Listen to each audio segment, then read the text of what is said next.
Well, greetings, everyone, and welcome to a very special online event today. It's called Discover Why You're Not Your Story, a three-step spiritual writing practice to untangle old myths and liberate your true self. My name is Stephen Dunn. I'm the founder and president of the Shift Network, and I have spent a lifetime using writing as a practice of self-discovery. And I really owe such a debt of gratitude to our featured speaker today, who's really taken this practice to the next level. His name is Matousek. He's an author, teacher, and founder of the Seekers Forum. He's been a lifelong explorer and writer about the spiritual path, and more importantly, really about how writing can be a path to awakening, to transformation, to freeing ourselves from the past. And so we're going to get to explore this and do this in both a high level and some experiential way today. And we're going to have a brand new course with Mark coming up that is really a remarkable way to do this and really take on writing as a way to transform your life. So Mark Matousek, thank you so much for joining us here today. Thank you, Stephen. It's wonderful to see you again. I always love teaching with Shift. You have such a great student body.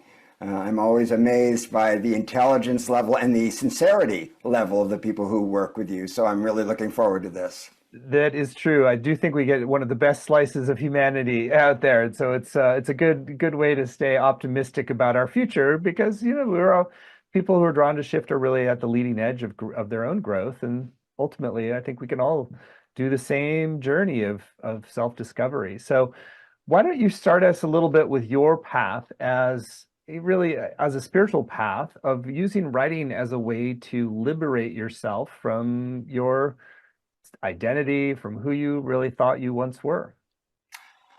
Well, I started writing when I was a very young kid. I grew up in a house where there was a lot of trauma and difficulty, and I turned inward from a very young age as a way of understanding my own experience and my feelings. What was going on around me? Why was there so much confusion and pain?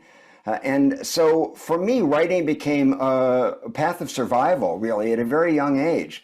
Because what I found was that even if things didn't change around me, I always felt better after I wrote. I felt more centered, I felt more grounded, I felt like I was inside my skin. And I also found that I was able to cope with the emotions that were coming up for me if I had a way of articulating them, a way of offloading them. So I've been writing since I was a very young boy. But discovering story and how story limits us and how unreal our stories are really came for me in my late 20s, when I was diagnosed with what I was told was a fatal disease. And anyone who's gone through a major crisis or a crash like that knows that one of the strangest things about that experience is how your story falls apart. One phone call from your doctor can make your entire life narrative fall apart. And of course, that's a terrifying thing. It creates a lot of insecurity and anxiety and confusion, but it also shows you the ephemerality of your narrative and how arbitrary the stories we tell ourselves are. I suddenly realized I wasn't the person I thought I was. This 28-year-old alpha male in New York having this big career, all of that sudden, none of that mattered to me. And so that collapse was both terrifying and liberating for me. It changed my life radically. It put me on a spiritual path. It turned me into a memoir writer. And that's another thing, when you're writing memoir, you do realize how arbitrary your story is. How am I going to tell this story? What am I going to include? What do I leave out? What's true? What's questionable? And so it has really developed into a way of using writing and self-exploration as a liberating tool to get to what is true underneath the narrative level. Psychologists talk about what they call the narrative fallacy, and that's the way that we, as a story-making species, piece together bits of information to turn into story, to kind of simplify our experience, to make sense of the world. And when you recognize how you're doing that, it does shift your attachment to your life myth and your own identity. And you realize that these are really movable parts, and that what you took to be a solid self is actually this conglomeration of memories, biases, opinions, assumptions, ideas that have value in themselves, but don't add up to anything that is solid and unchanging. And when you get that, it's a big step towards self-realization and freedom. Hmm. So it sounds like when you say, that we're a story-making species, that you can't really avoid this process of making stories about your life, but what you can do is like sort of tweak it and modify it and up-level it. Is that correct? Exactly. Yeah, exactly. No, stories are a wonderful thing. They're a primary tool for how we live. Joan Didion famously said, "We tell ourselves stories in order to live." We need this ability to create narrative to make sense of this confusing dimension. The problem is that we forget that they are stories, and we confuse ourselves with our own life myth. In fact, we are the storyteller, not the story. So story is a beautiful thing as long as you don't confuse who you are with this narrative self, which is so arbitrary and can be so limiting. Say you get the idea when you're a kid that that you're not smart. Say somebody tells you in elementary school, a teacher, that you're not too bright. That becomes a part of your identity, and the mind tends to repeat over and over what we tell it until we interfere with that process, until we interrupt that process. So just getting that you've been telling yourself stories or taking on other people's stories about you, assuming the stories of your family, of your country, of your religion, and introjecting them, swallowing them whole, and then creating a self out of that. When you see how that's happening, it's very, very enlightening, and it's liberating because you see that you can change the story. So stories are useful, but they're plastic. They're not made out of concrete. Hmm. How do you get down into the deeper layers? Because imagine there's some layers of the story that we can kind of, oh yeah, I kind of tell myself that, but then there's going to be other layers of the story of our identity that are invisible to us. Yes, that's with what we know now about inherited trauma. That's a major issue. If we're dealing with the stories of our ancestors. In our DNA, we now know that trauma goes back 7 generations in the DNA. So we can be operating according to and in response to all kinds of information that we're not aware of, which is how journaling and deep self-inquiry can help free us from unconscious motivations and unconscious cues and ideas that we may not even know are impacting us. So, for example, if you look at a behavior in your life that doesn't make sense, it doesn't fit, it doesn't make you happy, it doesn't feel authentic to you, very often if you trace that back, you realize that it came from information that you received sometimes at a pre-verbal age, which is, of course, how trauma works. We freeze in the moment of trauma, often at a pre-verbal age, and don't know that that's what's happening, which is why it's so important to do the work of self-inquiry and self-excavation so that our stories aren't living us. That's really the point. We don't want to be at the effect of these narratives that don't serve us. Mm-hmm. So maybe give an example of how there might be these deeper level stories that you're not aware of that then you begin to surface into awareness in your own life, where all of a sudden you realize there's a story that you've been subconsciously running that you're like, oh, that's an option. I don't have to choose that story anymore. That's a great question. For example, my father disappeared when I was a young boy. I never knew him. But when I was growing up, whenever I exhibited any behaviors that were in any way aggressive, what you would call just being a boy, my mother and people around me would tell me, oh, I was just like my father. And I didn't know this man, and I didn't realize how much negativity there was attached to this, you're just like your father. But what happened for me is that I developed an idea about masculinity that was quite false and not working for me at all. And I was suppressing all kinds of things in myself, trying not to be like my father, without even being aware that I was doing it, and losing touch with my own manhood in a deep way. And it took years of therapy to realize that I had been doing that without, even before I was aware of it, and that it had manifested into a masculinity that didn't feel authentic for me at all. And I needed to kind of rebuild my idea of myself as a man from the ground up. Once I realized that I had been responding to those very early cues about whatever was aggressive was bad. And we know all about toxic masculinity. Of course, you take it in an extreme direction, and that can be true. But we also do need our aggressiveness. And there are things about being wild, there are things about being male that are wonderful and indispensable. And I had to go back and kind of rewrite the story of my own connection to masculinity and what it meant for me. And it's been a very healing process. So how would you use writing as a way to sort of reclaim the healthy aggression, if you will, in masculinity? How might you use a process to uncover that, embrace that, integrate that? Well, for example, in my own case, asking myself, why do I feel guilty when I feel aggressive? Why is guilt connected to aggression in my mind? And again, I'm not talking about unhealthy aggression. I'm talking about the natural aggression that's part of being a dynamic individual. Why does that raise feelings of guilt? So I would ask myself, what stories am I telling myself about aggression? What do I believe about aggression? When did I first start to believe that being aggressive was necessarily negative and destructive? And how does it hold me back in my life?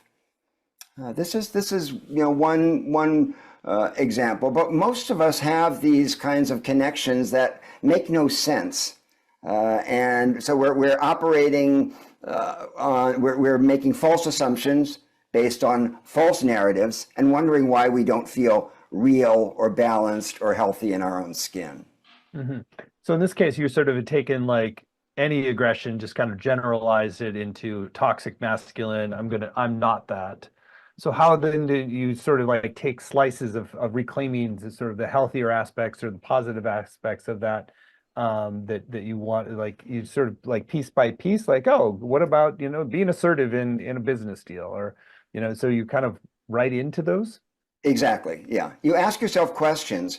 That's something that's really important to this practice, is understanding that self-inquiry is our superpower. Asking questions is our ace in the hole as human beings on a path of awakening. So in this case, I would ask myself, how does that impact me in business and in my work? How does that impact me in my relationships? How does that impact my spirituality? How have I over-feminized myself, for example, in ways that don't serve me in an effort to avoid this toxic masculinity? So it's always about questioning deeper. And that's why this self-inquiry, that's why writing to awaken is a practice, because one question leads to another, and you just go deeper and deeper, and it's extremely illuminating and freeing. So say more about that. So you're not telling yourself you should do, like, I should integrate this. It's like you're really first, the questioning is just like surfacing more. It sounds like you want to just keep surfacing, and then the integration naturally happens. Yeah, exactly. You say, where's the discomfort? And when you're writing, you say you can feel what something doesn't feel quite true, or you're writing about something and you notice that pain comes up. Then you start to inquire into the pain. What is this pain? What is this myth that I'm dragging around with me that no longer serves me? Why don't I feel free in situations where nothing is imprisoning me or nothing is holding me back? Why do I still not feel free? So it's always about inquiring into the pain. And everyone on a spiritual path knows that pain is information, that pain is a teacher, pain or discomfort. So this is all about moving toward authenticity, wholeness, balance, and whatever interferes with that becomes an object of investigation. And how does that lead into, you had mentioned ancestral inherited things in your family lineage. So it's like in some ways, we're very much like the continuation of the story of our family. So how do you start to get into those layers that might be coming from generations back? Well, we can look at our family members. Who are the people in our family who trigger us? Why do they trigger us? What are the narratives that we've gotten from people in our family about their ancestors? And how do those keep us on a kind of a wheel of no return, a wheel of suffering or feeling less somehow than we know that we could be? So asking questions of our family is another really useful part of this practice when we're trying to get into the things that happened before we were born. Because what our parents are told from their parents becomes part of our narrative without our being aware of it.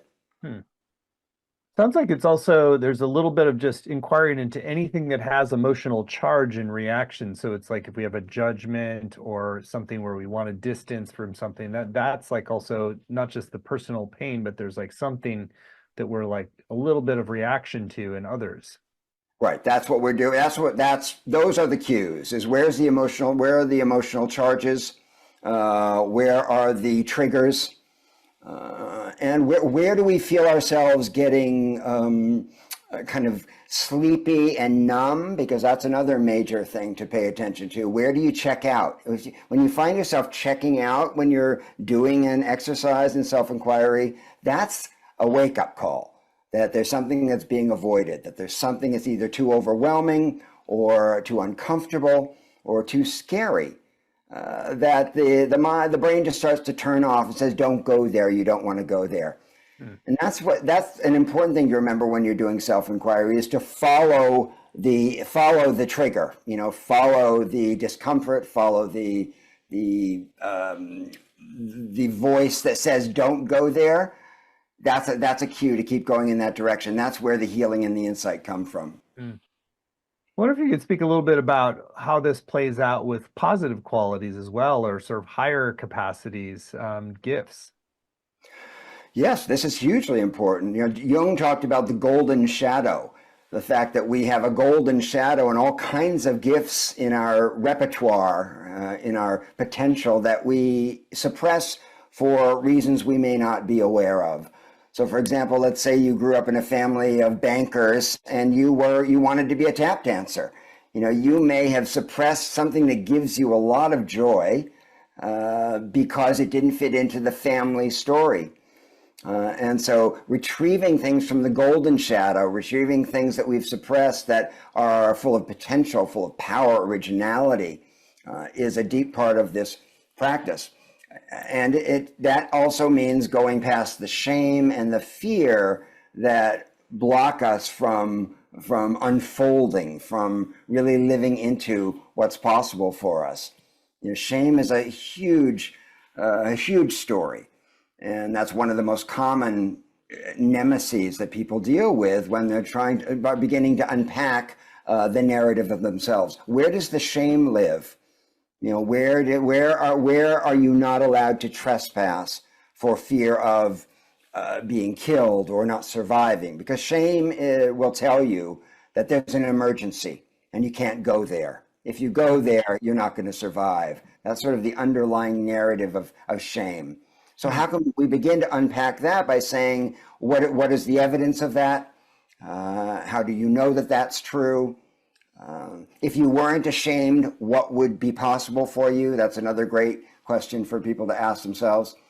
And so we do the work of self-inquiry. It goes deeper and deeper on the sort of fueled by the power of your own of the heart. Where does your heart shut down? Where do you feel yourself suffering? Where do you feel less than truthful in yourself? And that's the kind of the trail of breadcrumbs that leads you toward your own freedom. I know in the whole world of trauma treatment, it's like you're talking a lot about building resource first, like not sort of just kind of being cathartic with the trauma, but actually sort of building resources you go into it. Do you find that with writing as well? Do you kind of have to kind of give yourself some space to chew off little bits of the most difficult experiences first before you're kind of ready to kind of go into the core heart of things? It depends on the person. Honestly, there are people who temperamentally or experientially, folks who are severely traumatized, do need to take it a little slower. And it's good to have a support network around you. For the vast number of people I've worked with, direct question, kind of going to the heart of what's going on, saves a lot of time, and it really accelerates the process. I can't tell you how many therapists I've worked with who tell me that if they could just do this with their clients, it would save so much time and energy, and the process would be a lot richer. But of course, therapists are trained to guide you to the answer rather than, kind of going right to the heart of it. The beauty of the work I do is that I recommend going as close to the heart of the issue, the pain or the trauma, as possible, so as to not waste time or energy. This. We want to heal. We want to be able to use these precious lives of ours to their fullest, and we don't do that by dancing around the issues.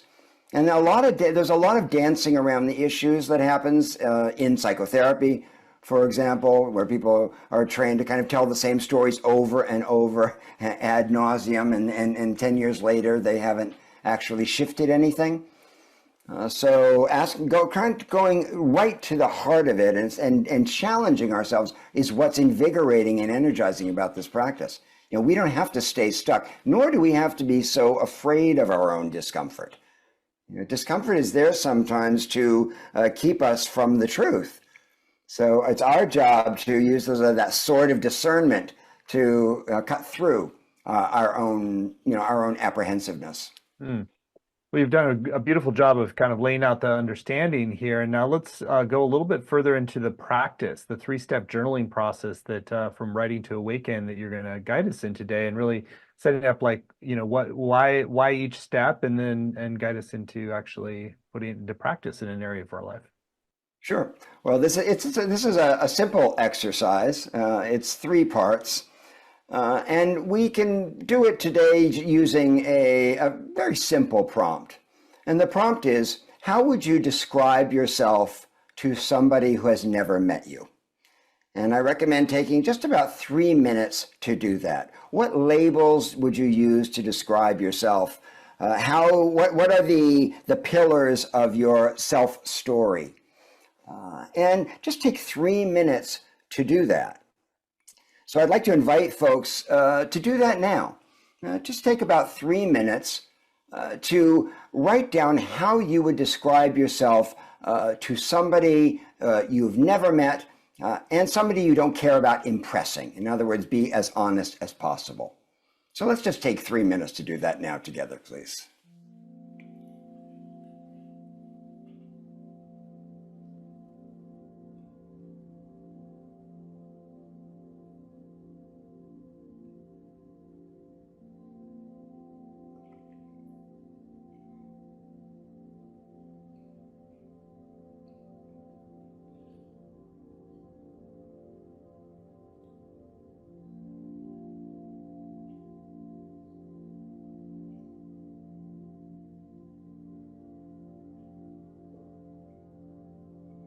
What sorts of adjectives do you use to describe yourself?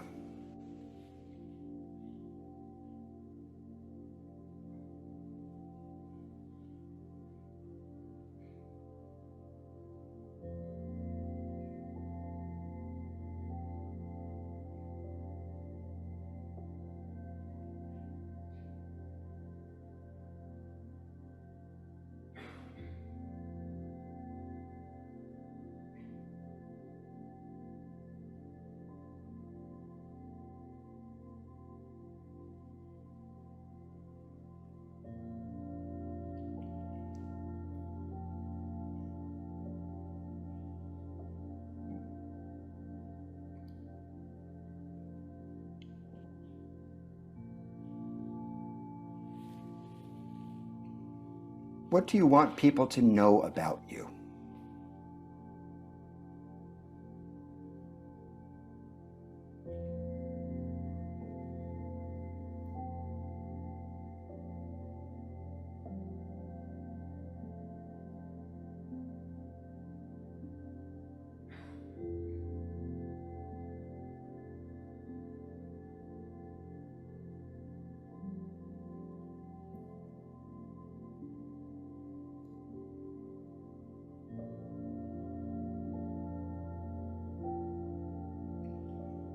One more minute, please.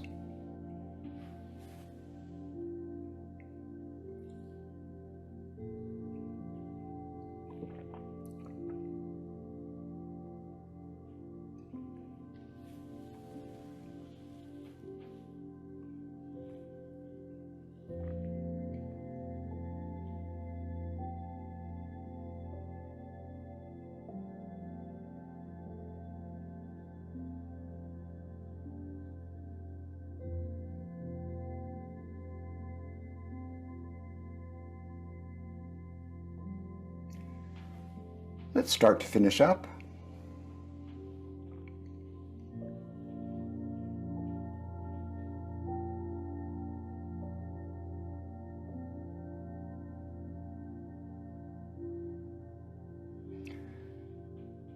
And now put your writing aside for the moment.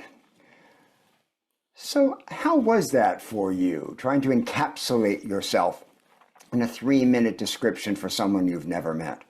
Look back at what you wrote, and what do you notice? What words, what are the labels that you've affixed to yourself? What surprised you when you were doing that self-description? What did you leave out that you might ordinarily have thought you would include? And what is there that may have not been something that you thought you would include in a brief thumbnail description of yourself? Now we're going to do part 2 of this exercise. We're going to move into witness awareness. Witness is the part of our mind that's able to think about our own thoughts and feelings, that can step back from our experience in an objective way and not be caught in our thoughts and in our feelings. It's what psychologists call metacognition, the ability to observe our own thoughts and our own feelings. So from that larger, higher perspective, I'd like you now to take 2 minutes to look at that writing that you just did and notice one thing, just one, that seems less authentic, perhaps a little bit questionable, or not quite true for you today, as true as you may have thought that it was. Let's just take 2 minutes now for using this witness awareness to isolate a piece of what you wrote that is perhaps not quite true. We'll just take 2 minutes now, please.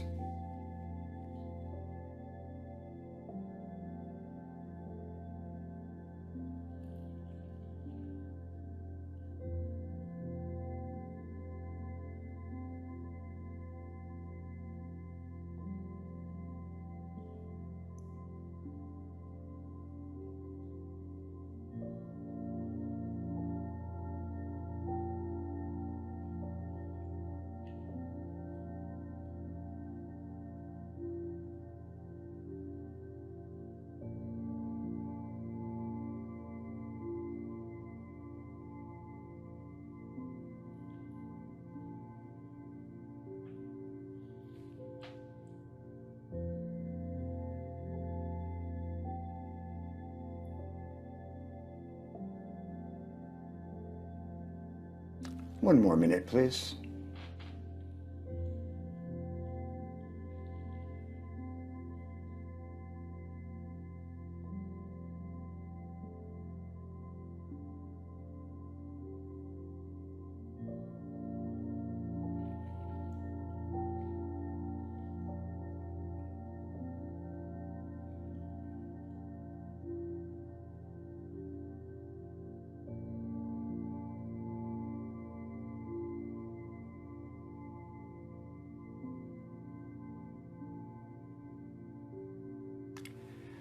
And let's bring our attention back.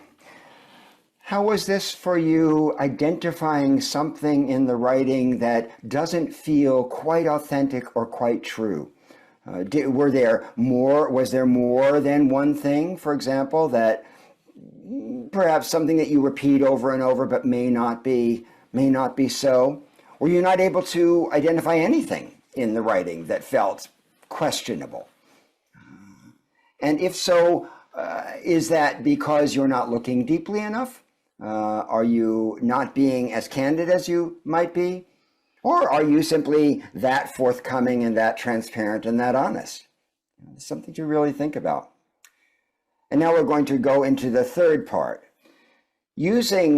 Speaking from this witness awareness that we're talking about, I'd like you to take 3 minutes to describe why this aspect of your self-description doesn't ring true to you. What is it about it that is false or questionable, or some kind of a cover-up, perhaps part of a persona that you put out into the world, but that doesn't touch into your true being? We'll just take 3 minutes to do that, please. What about this doesn't ring true, and why? What would be more authentic than what you wrote?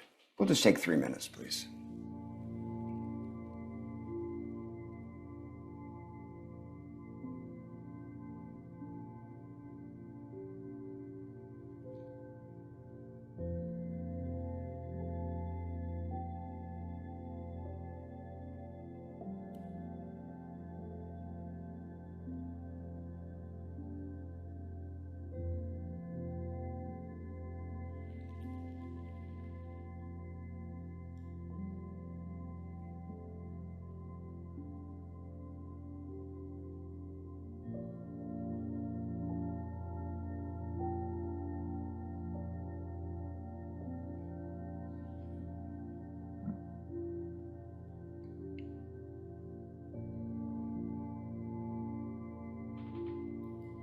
How would you describe yourself if you weren't afraid or ashamed?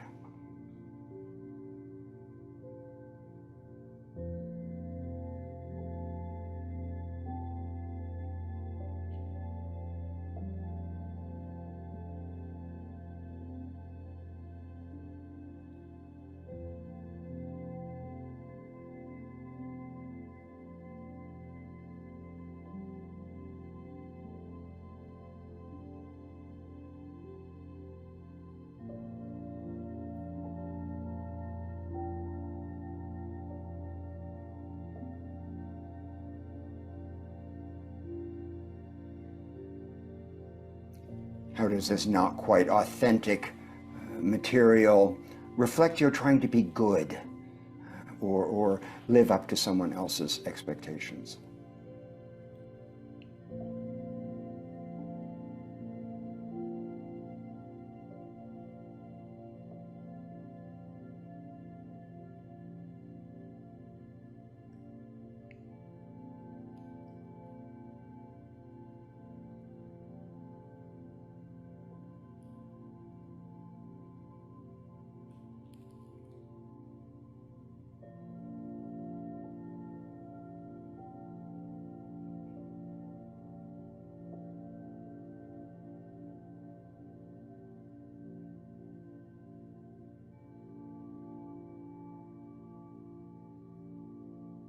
Thirty more seconds, please.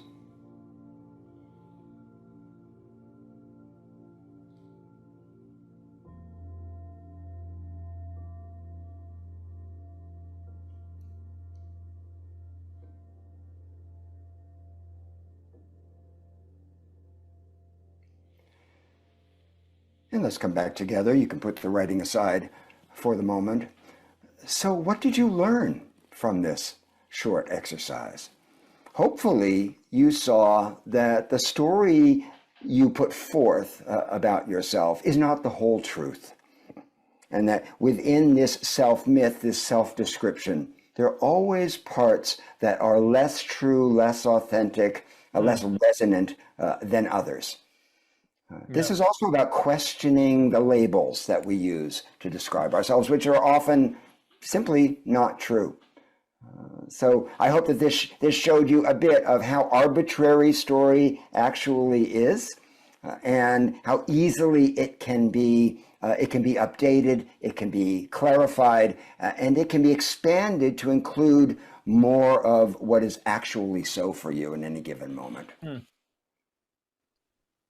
Really great exercise. Thank you, Mark. And I was kind of going into, I've kind of defined myself more as optimistic, and I think that there's a way that has sort of shielded some of the sort of, seeing the dark side of humanity and the poor choices and going, and also sometimes not being as optimistic or positive. So I was sort of like try to buoy people up or be a leader that's sort of like painting the pathway forward is sort of a vision of good, that's good or better, rather than sometimes also seeing the shadow and talking about that myself, and sometimes being horrified by what's happening. And so there's yeah, it leads to a more nuanced and multidimensional rather than just optimistic kind of perspective.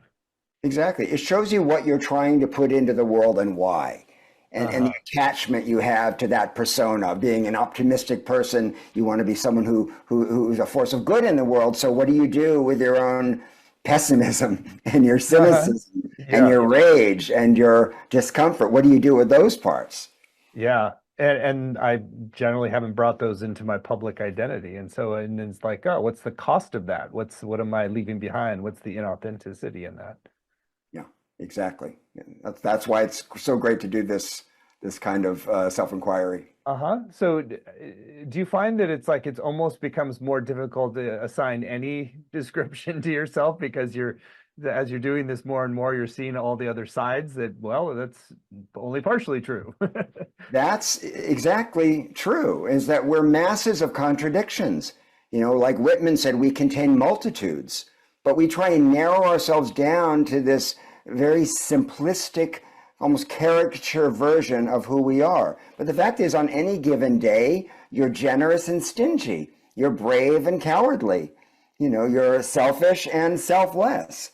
We Mhm. contain all of these things. So the beauty of this work is that it makes space for all of who we are. We don't have to live inside this, kind of this shrink to fit, nip and tuck version of ourselves.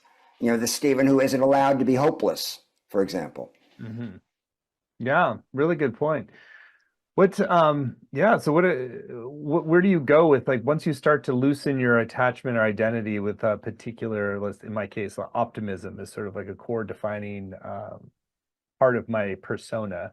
Like, where do you then go with that? You start giving more permission to explore the pessimistic part, the hopeless part, the angry part, or around recent election as an example. Exactly, exactly. So you become a more 360 degree version of yourself. And Hmm. the irony of it is the more you allow yourself to voice your shadow side or the parts that you don't allow into conversation, the more credibility you have as a human being. People don't believe us when we are, pretending to be just one thing and not the other. It gives you more. Makes you more vulnerable. People take you more seriously, and Hmm. they also see what your optimism costs you. For example, if when I realize that underneath this optimistic persona that you put forward, for example, when I realize that you're struggling with all of these other feelings, it opens my heart to you. It creates empathy between us. Hmm. And the optimism you realize is hard earned.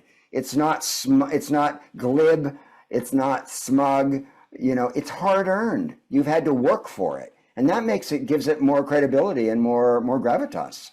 Hmm. That's interesting. So yeah, it's interesting that, so this exercise, so do you recommend just kind of continuing to go back and do this again and see what, maybe there was one thing that people chose to write into this time, but then they look at other aspects, basically any aspect of your identity. What are the parts that you're neglecting in that? Absolutely, and that's why it's a practice. We have to go back to it because we're always changing. What was true for you last month may not be true for you now. What was true for you before the election, for example, may not be true for you after the election. And that's why it's a practice. That's why we keep going back to it to say, where am I being inauthentic now? Where am I folded? Where am I hiding? What am I denying? Hmm. What wants to be expressed and integrated into a new story to guide me in my life. Hmm. And it's a day by day, moment by moment practice. Hmm. When you're embracing this sort of, one at one pole and then the other is like how does that end up in a new story? Do you sort of like it sounds like you're more dismantling the stories rather than constructing a new one, but maybe share a little bit more about the construction of the new story. It's more inclusive. Well, the story becomes a lot more flexible. So it's not about going from one rigid imaginary fiction into another rigid imaginary fiction. It's about opening the windows, opening the doors, realizing that we can live according to beliefs and ideas and narratives, knowing that they don't define us ultimately. We are that witness that's bigger than our narrative. That's the entire point here. The more we inhabit that higher, larger, free awareness, the less imprisoned we are, the less at the effect of our narratives we are, the less reactive we are. Mm-hmm. So it's story, but it's story in quotes, and you realize that story. It's a lighter version. It's story light. You realize that story is something that's always evolving, and so you're not quite as trapped inside it. Mm-hmm. What are some other clues that you find are helpful to sort of identify where there's like this kind of like hard fixations of identity that you can kind of explore into? Desire is a big one. Desire is a great object of reflection and contemplation, because our desires really do show us where the fuel comes from in our lives. What is it that we desire? Stanley Kunis said, what makes the engine go? Desire, desire, desire. When you know your desires and you know yourself, you know your relative self, your personality self. And so it's very useful to ask yourself, what is it you truly desire? Where do fear and desire run into, contradict one another? Where do your fears prevent you from pursuing what you desire? And when do you desire what it is you most deeply, and when do you fear what it is you most deeply desire? Desire is one of the master keys to story, I've found. And it's also, not surprisingly, something people resist. A lot of people kind of pull back. They hear the word desire and they immediately think it's carnal desires, it's selfish desires. But in fact, desire is this animating force in our lives that we need to bless. The question is, where does it come from in you? Because in the same way you can't make yourself love something or someone you don't love, you can't make yourself want what you don't want. So getting clear about what you want can tell you an enormous about who you truly are. Mm-hmm. And taking off the layers of judgment or restraint around that, at least in your writing, you can choose how you express it in the world, but at least kind of making peace with that you have those desires, and that's perfectly fine. That's an important point. This isn't about going out and getting whatever you want. I've got to go and grab for all the gusto I can. No, that's not it at all. It's acknowledging the energy of desire. Because desire is a tremendous energy source for us. And when we suppress it out of shame or out of fear, we lose our vitality. And I work with a lot of people who are in that situation. The stories they've created don't allow for their true desire there's no space for the energy of desire in their lives. They've constricted themselves. It's doing all the right things and being good, minding their P's and Q's, and they've lost the will to live. And that's not uncommon. So it's important to get clear about how our stories are preventing us from being honest about what we truly want. So that sounds like part of the reconstruction or of a new narrative is that like you've got to sort of like remove your identification with some of the old constructs and identities, and then reconnect with what that authentic desire is, and then that helps to shape what the new narrative, it sounds like. Exactly, because then you choose, how do I want to manifest that desire? So let's say, for example, you're married and you're having thoughts of infidelity. So you have desire for infidelity, you have the desire for sex or meetings outside of your marriage. That's not something you want to act on necessarily, no judgment. But by acknowledging the desire, we can realize, where am I feeling constricted? Where do I feel suffocated? Where am I not allowing myself the satisfaction that I truly want? And then we can make different choices based on a truthful acknowledgement of where the desire lives in us. So reconnects us with our authenticity and what's inauthentic. Well, Mark, this is really revelatory. I love we've done a number of these calls, but I feel like it's going to another level with this in terms of the deep pillars of our identity and really getting those aligned with our most authentic expression. It's really very beautiful work. Let's talk a little bit how people can go deeper with you and really turn this into a spiritual practice that liberates them. And so we have a brand new program that Mark has agreed to teach. It's called You Are Not Your Story, a spiritual path of self-discovery through deep journaling. You can find it at the URL changeyourstorycourse.com, changeyourstorycourse.com.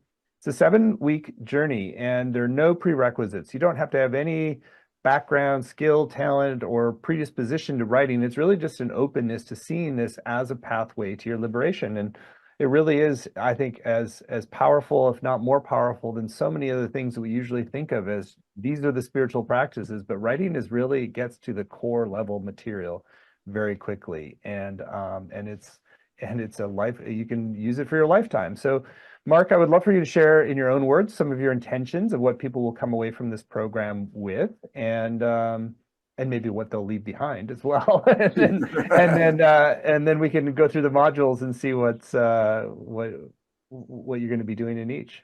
Sure. Well, the first thing I want to emphasize is that you don't have to be a writer to benefit from this practice at all. You can make lists. You don't have to write beautiful prose, punctuation, spelling, none of that stuff matters. Writing is simply the tool that you use to get what your thoughts and your feelings out so that you can see what they are and realize what this narrative or what these narratives are that bind you. And this class is all about giving people basic tools for self-liberation using the written word. So I'm going to be guiding them through a whole process of self-discovery and self-exploration using writing in whatever way works for them. So in the classes, there are going to be guided writing exercises. I'll be helping people move through certain key core questions that will help them understand this story-making process. Because for lots of folks, this is a revelation that they're not their story. What do you mean I'm not my story? They think, are you telling me that what happened to me didn't happen? Of course not. What happened to you happened, and what you've made of it is the narrative. So it's getting that key distinction and understanding how this narrative fallacy works. That's that's the thrust of the class, so that people can understand how the story-making process is happening when it's happening. So you don't turn around a year later and say, gosh, I did all of this stuff based on something I was telling myself, and I didn't realize I was telling myself a story. Great. Module 1 is called Meeting Your True Self to Begin Your Journey Toward Authenticity. Yeah.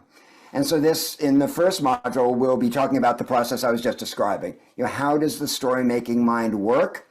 How do we turn experience into narrative? What is dishonest about that process by its very nature? In fact, true story is an oxymoron. There is no such thing as a true story because story always leaves out a lot. That's what makes it a story.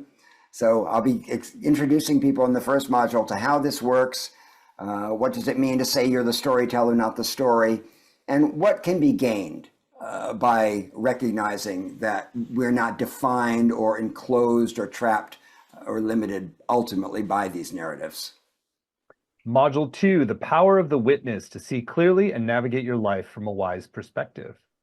This is huge. I mean, this witness, which is, of course, the same witness we use in meditation and yoga and all kinds of spiritual and contemplative practices, is our ace in the hole. If we didn't have this witness, there would be no self-development. There would be no possibility of liberation. The spiritual practice would have no meaning. So in the second module, we're going to be looking at what the witness is, how it's different from the thinking mind, ways of tapping into the witness, and also how the witness sees differently. Because the witness doesn't have opinions, the witness doesn't have biases, the witness doesn't have fears. The witness is the aspect of us that sees clearly, that faculty of self-awareness that really is the jewel of the human mind. It's the escape hatch, you could say, from the craziness of the human mind. So that's what we'll be doing in the second module. Module 3, unveiling your masks and roles to align with your larger self. The masks and roles that we use to navigate through our lives aren't a problem, except when we forget that they're masks and they're roles. So it's about not being defined by our roles, understanding that masks and roles are themselves stories. So in this module, we'll be looking at the roles we play in our lives, the masks we wear in our lives, how truthful are they? What do they cover over? What do they leave out? What do they prevent us from expressing or manifesting in our lives? And really seeing that role-playing is an inevitable part of being a social animal. Who I am with you on this conversation is not who I am with my therapist, is not who I am, with my priest. So realizing that we're playing roles all the time, that's not a problem. Just we have to be able to take off the masks when we no longer need them. I work with a lot of people who are doing high-powered jobs, for example, that bleed into the rest of their lives, and they're not able to just be sort of ordinary citizens in their off hours. So being able to play our role when it's necessary and put it down when it's not. Module 4, understanding the non-negotiable parts that belong in your true story. This is interesting because we all have parts of ourselves that are consistent throughout time. We've been talking all about everything changing minute by minute, but there are also temperamental qualities, colorations. The leopard does have certain spots that are there from the beginning of our lives to the end, and understanding what those non-negotiable parts are for each of us helps us when we're evolving to change our story without losing the parts that matter most to us. And there are aspects of my story, for example, that have changed very little since I was a kid, because they're part of my apparatus. They're part of my vehicle, my mind and my body. So it's acknowledging what those things are and understanding how we can integrate them into our evolving stories. Module 5, learning from loss so you can make choices that infuse your life with its deepest meaning. This is another very important point. So as I was saying earlier, the way I came to these understandings around story is when I lost my future. When I received a diagnosis that I thought was going to be the end of my life in my late 20s. That's what put me on a spiritual path. That's what made me see how arbitrary story is and how flexible and changeable it is. So that's how loss becomes our greatest teacher. And so in this module, we're going to be looking at the losses in our lives, what we can learn from them, what loss is revealing about what may be more authentic for us, and feeling the freedom and the courage to move toward what we haven't yet brought into existence for ourselves. Module 6, the search for meaning as a path toward flexibility, curiosity, and transformation. Yes, in this module, we will be looking at meaning as a story. We all know that meaning is an essential part of a human life. We need it as much as we need air and water and food. But meaning is something that's always changing. And it's important for us to change our meaning as we evolve and not be operating according to old values, things that used to matter to us, things that used to define us or which we believed defined us. So looking at what the meaning is today, how is your meaning story evolving? What simply doesn't matter to you, for example, in your 60s, that was so important to you when you were 30, that you're dragging along with you like old dead weight. So an understanding, kind of learning to update your meaning story and not get trapped inside what you told yourself mattered simply because it mattered to you in the past. Module 7, putting together the tools you need for self-reinvention and creating a new story. This will be the summation of the class, and we'll be looking at what does it mean to reinvent oneself. When I interviewed Stanley Kunitz, the great poet I quoted earlier, I met him when he was 99, and he said to me, self-reinvention is my philosophy. He said he wakes up in the morning and reinvents himself every day. And he was a poet. He was a great artist. And that's a kind of signpost for how we can live our lives with that kind of curiosity, that kind of hunger, that kind of interest leaning into what's emerging for us. So understanding how our stories can be, how reinventing our stories changes our behavior. It can change our expectations and also our basic level of well-being. Because if you're operating inside a story that isn't true to you, that's going to have a disruptive effect on your nervous system and on your psychology. So the story needs to match as closely as possible what is true for us in the moment. Well, what a great program. And I just love the way it builds sequentially in these deeper and deeper layers of ourself getting revealed and transformed and up-leveled into a new narrative. So I'll share a little bit more about it. So again, the whole thing is laid out in detail at changeyourstorycourse.com. It will include not only 7 90-minute live sessions with Mark, which is a time to ask your questions live. That can be super helpful. You also get recordings, both video and audio, so you can go back, do the practices again, get the same teachings, and it really is helpful to be able to turn this into a lifelong practice. You'll have word-for-word transcripts to work with, study, and highlight. There's weekly exercises for home. There's a Facebook community to support you, and also a place to share your experiences. It can be a really powerful, cathartic, and transformational thing to share your journey with others, and you'll have a chance to do that in the Facebook community.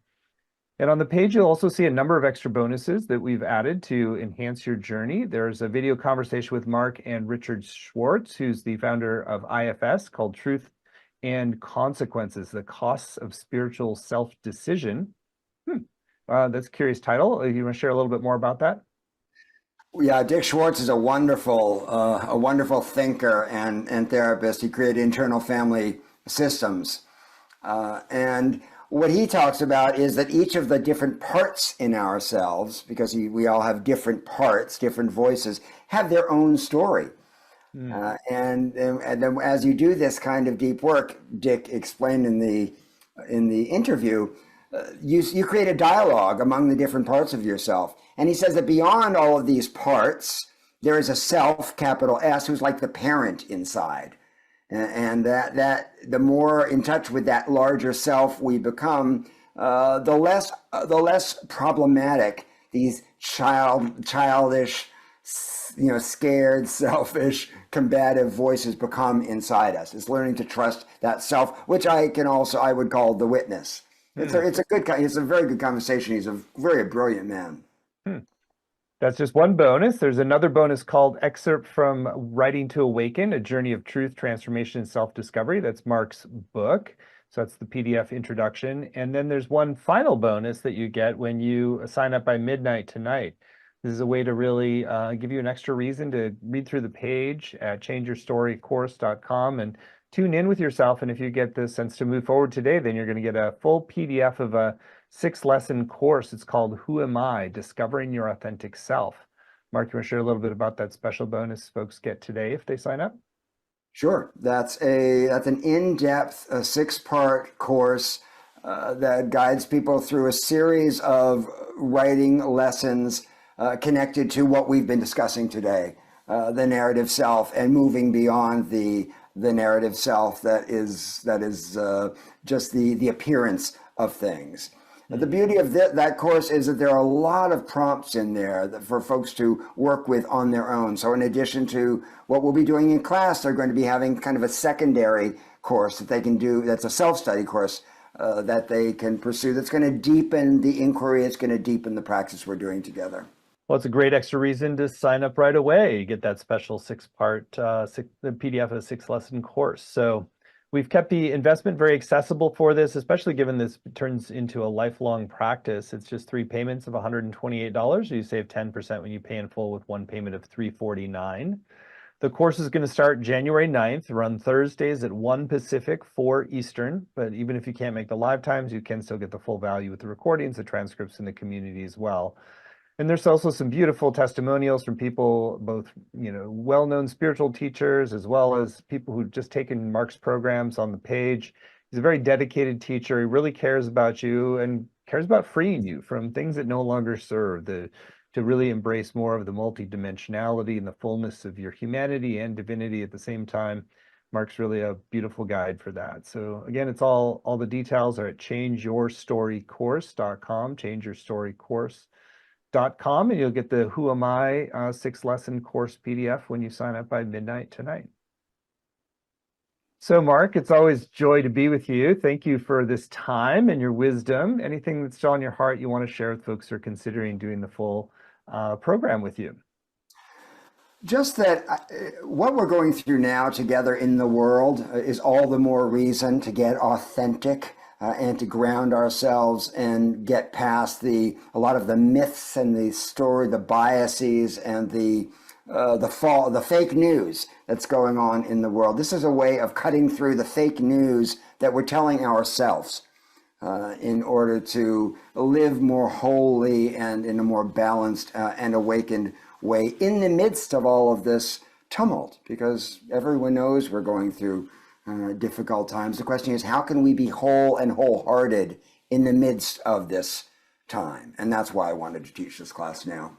Amen. More authentic, wholehearted humans. That is what we all need more of. So thank you, Mark, for helping to show the light on the path to get there and to offer this course that really helps really give people a way that they can do that themselves without needing a lot of external guidance, that it really is about this internal process of self-discovery, that once you have it wired in, you can really just keep going with it.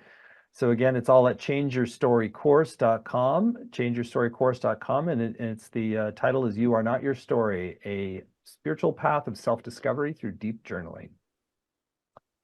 So that's it for today. Thank you, Mark, for your time. Thank you all for joining. Look forward to seeing many of you in Mark's program, and more to come. Bye-bye. Thanks, Stephen. Bye.